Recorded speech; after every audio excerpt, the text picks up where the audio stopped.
Ils sont venus en foule au vieux Sacré-Cœur pour parler, pour gloser, mais non pour écouter.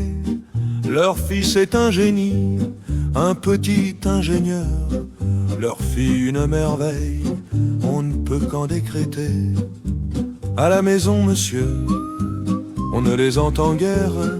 Ils travaillent dans leur chambre avec acharnement. Sur les réseaux sociaux, ils mènent leur propre guerre, bâtissant leur empire très consciencieusement.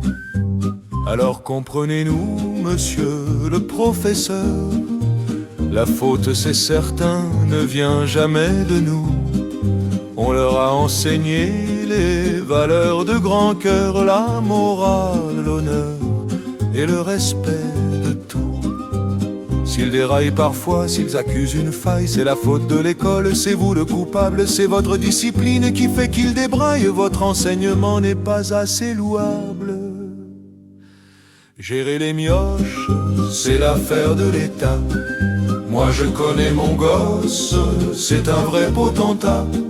Si les notes s'effondrent, si le zéro arrive, c'est que votre consigne est par trop fugitive.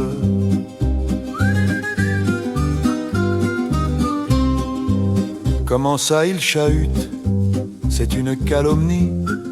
Ils ne font, cher monsieur, que s'exprimer un peu. Et puis ce zéro pointé, c'est de la tyrannie. Vos questions sont obscures, c'est un bien vilain jeu. Je dis ça bien entendu, je vous fais confiance, mais je vais faire un recours auprès du rectorat.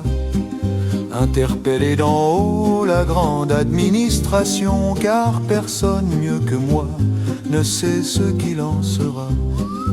Voici la mère inquiète au bord de l'agonie. Ma fille n'a eu que 82%. Elle est en grand péril, sa carrière est finie. Il nous faut du soutien et vite, et sur le champ.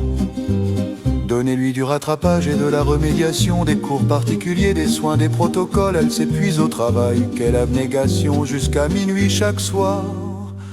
Elle suit votre école, elle est si fatiguée, ma pauvre petite biche, qu'il me faut supprimer ses loisirs et ses jeux. C'est décidé, le sport, on le met à la niche. Elle ne fera que l'étude pour devenir un dieu. Ainsi parlent les parents dans un concert de plaintes, oubliant que l'enfant au milieu du fracas voudrait juste un ballon loin de toutes ses contraintes et un peu de silence au fond de ses draps.